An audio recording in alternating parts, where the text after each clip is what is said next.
West Ham United having a good season so far against Newcastle United, doing bits and pieces, and perhaps with not quite as many points as they'd hope at this stage, but they are also going well. It was a terrific...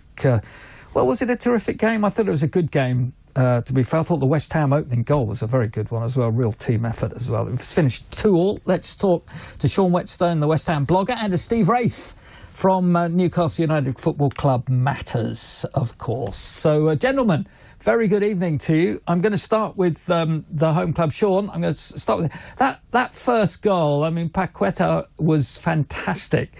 And Souček in the end, after some really unselfish work in between, was a great start for you. Yeah, it was a good first half, wasn't it? Yeah. You know, there's a little bit of apprehension after, Newcastle beat PSG. And, before the game, I said, I'll take a draw. But in fact, I knew a Newcastle man who works at my place who also said, I'll take a draw. But hard to feel...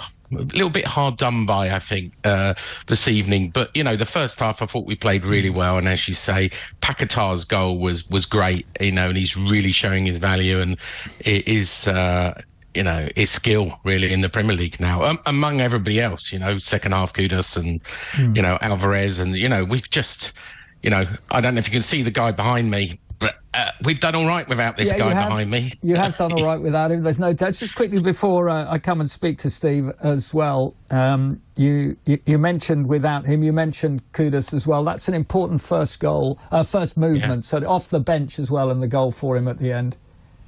Yeah, look, I think, we know David Moyes will say, you can't rush them into the Premier League. He's been playing in Europe, and it's good for him to get his first goal. He hasn't been coming on till 60, and I think it was gone 70 minutes, but, got us that equaliser. Good goal as well, and I think it's the first of many to come. I think he's a great signing, and he will soon... our problem at the moment, Mark, is who do you drop to put him in to start every week? What a situation to have. We're not used to this at West Ham. It's really hard to go... Well, come on, you look at paper and go, well, who'd you drop? Yeah. You can't drop Souček. He's in the form since Declan Rice has left. You can't drop Paqueta. It's really tough at the moment to fit all these good players in. It's something as a West Ham fan I'm just not used to. Well, you might have to get used to it. Newcastle United getting used to it, Steve, aren't they? I mean, just before we even talk about today's game, what an extraordinary run in Europe in combination with that and the Premier League has been in recent weeks. Yeah, I mean, we're doing what West Ham were doing last season, really. It's uncharted territory for us. It's the first time we've been in the Champions League, of course, for over 20 years. And we announced ourselves in Milan with, not a comprehensive performance. It was a hard-earned point. Newcastle didn't have the better of that game. And, to come away with a point from the San Siro was impressive. But then to take on PSG... I did laugh because in the build-up to that game, a lot of the national media were saying that this was the group of death. PSG were a dangerous side, one of the best teams in the competition, potential winners of this trophy. We dispatched them 4-1. It was a comprehensive performance. It was a great win. The next morning, listening to the media, PSG weren't what they were. They weren't a very good team. They were always going to struggle. I do sometimes laugh at the coverage that our football club gets. But we are an unfancy team, much like West Ham. And today's game was always going to be that proverbial banana skin for Newcastle United after the Lord Mayor's show, if you like. And I think it was always going to be the battle of two unfancy teams. We're two teams who are like an annoying wasp flying around you when you're trying to have a picnic in a park.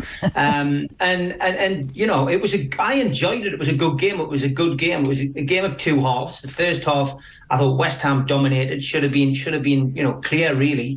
Newcastle didn't muster a shot until Miguel Almiron, had a shot in the, I think it was on the half-hour mark.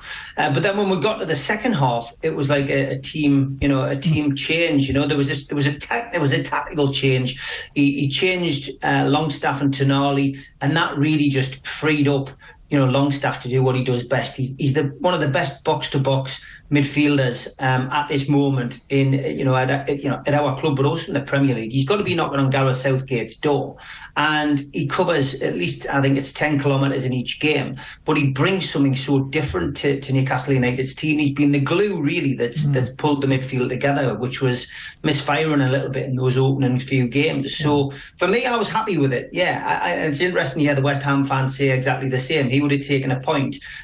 Peter Banks, of course, who was refereeing the game today, likes a draw with Newcastle. The last couple of games, one of which was West Ham, was also a draw. So, yeah, I took Newcastle to win today. I thought Newcastle would have won 2-1. But, I couldn't argue with the point. It certainly didn't feel like 2 points dropped because we were 2-1 up. It felt like a point earned, a good point earned against a really good team. Yeah, I mean, and a very fair from both of you. Steve, I'll come to you again here, if I may, at the moment. You've got this 2 weeks break now. In a way, for Newcastle United, I think, because you've had the adrenaline rush, you've had the extra games, you know, there are some of them obviously going to go away, but you know, for others now, it's a good time really for Eddie and his management team to take stock of where you are, what you're doing, and sort of look at how you can bring them back after what is again, this second break at this stage basically means we start the league again. Yeah, I can't stand international breaks. I'm sure my West Ham colleagues exactly the same. I understand. I really can't stand them. But look, that's by the by. We'll have to live with them. That the part and parcel of the football season.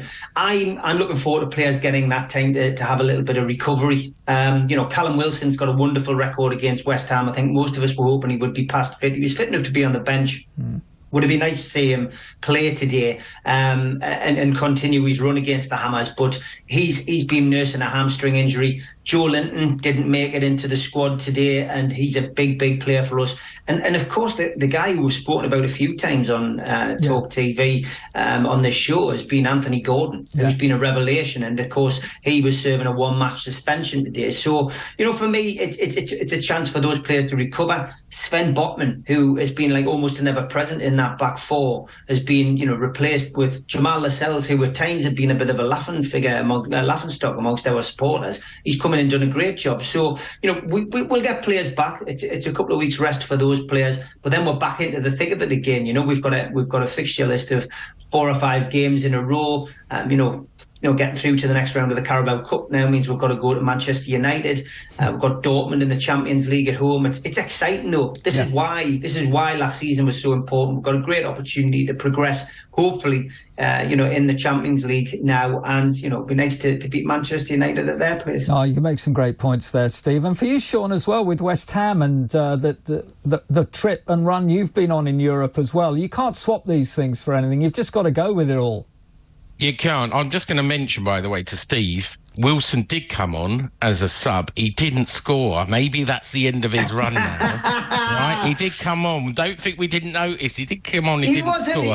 He wasn't fully fit. What I meant was, I'd love to have seen him start and play that game. But look, who's complaining? Isaac, West Ham had a chance to win it. Isaac should have won it. Hit the post. It was, just unfortunate. But Steve, he's a bit of a joker. Just before we move on from the game, you had a 12th man today, and that was Peter Banks. You mentioned him 7 times. He got decisions wrong today.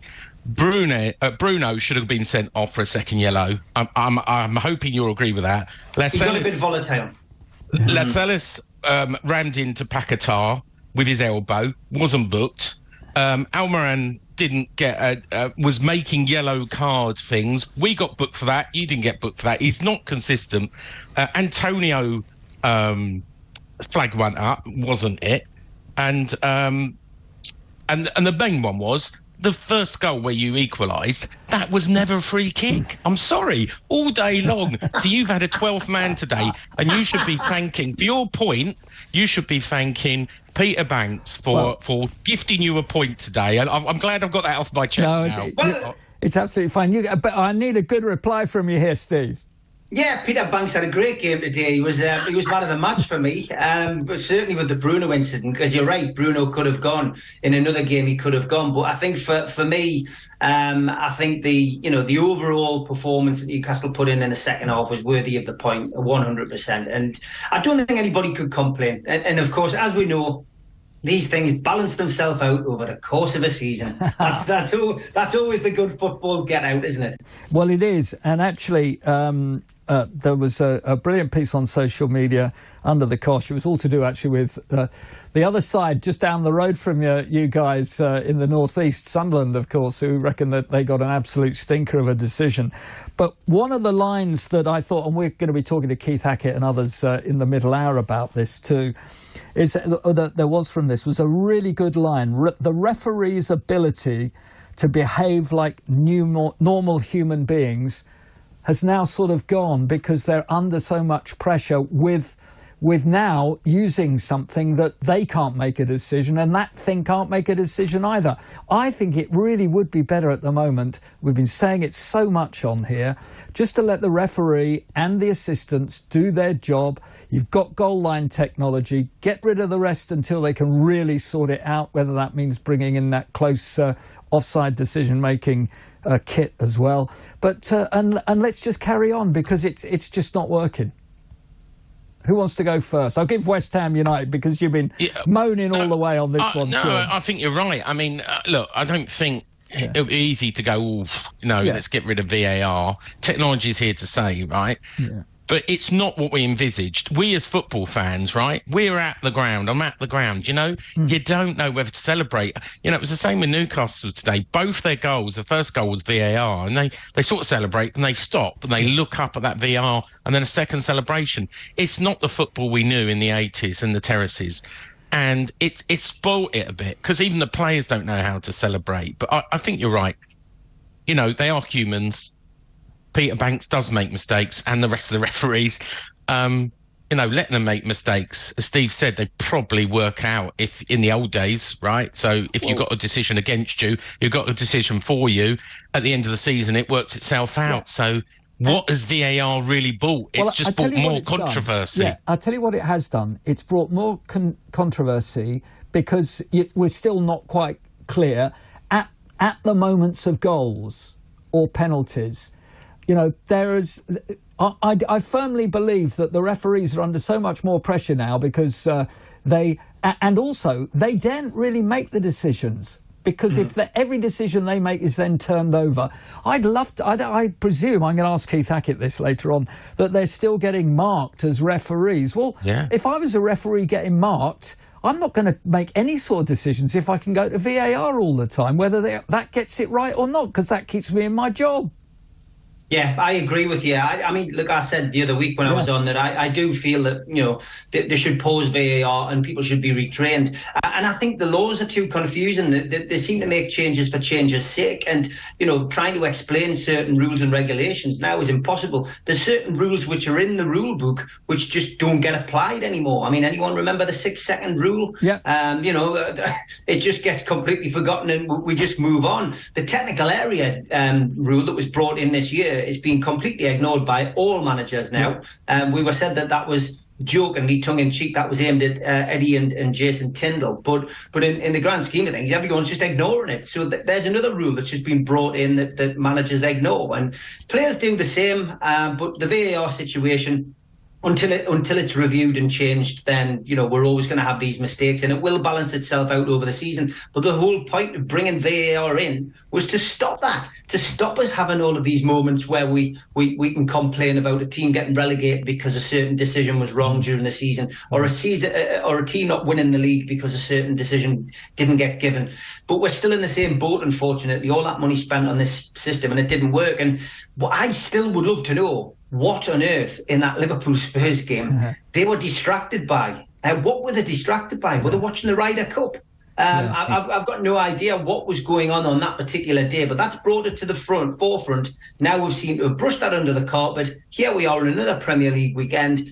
And again, there's been, some contentious errors, but the delay is horrendous. It was the same in the Champions League with Dan Burns' goal, unfortunately. 3 minutes we waited for that decision without a clue what was going on. Football fans and players are frustrated alike. It needs to change. Yeah, completely agree with you. Sean, final thought from you on all of that as well. There was another big decision made with an over-the-top, which was an under-the-top tackle, but which I thought could still have been a sending off in the Manchester City game. And it just doesn't work anymore. And I think we should just go without it. Say, put it to one side. get back to refereeing properly for a while. Don't worry about what other UEFA think or FIFA think or anyone else think. They don't think about us. We've got to stop doing it. We've done it all our lives, haven't we? We play by the rules, and then half the rest of the world aren't even using the thing properly at the moment. Yeah. It's for TV, let's be honest. They're not thinking about the fan. No. The fan in the stadium, you know, we do the miles. We're watching. We've got no idea what's going on in these delays. You know, we just get checking for VAR. At least in the TV, when you're watching from home, you get to see the replay. You can make your own mind up. We're completely in the dark, and it's just ruined live football for me because you never know. You just don't want to. Today, you know, you celebrate, but you don't want to have to. You know, I'm right next to the away fans, right, and in the London Stadium, you know, they will take the mickey if you've celebrated a goal and it turns out to be ruled off, you know, or you get to celebrate it a second time. So it's not the same as it was. It's half-hearted. Well, the only thing for me, it's not a red card, but I'm blowing the whistle. But I'll have you boys back. This is the Sunday Night Club. Talk.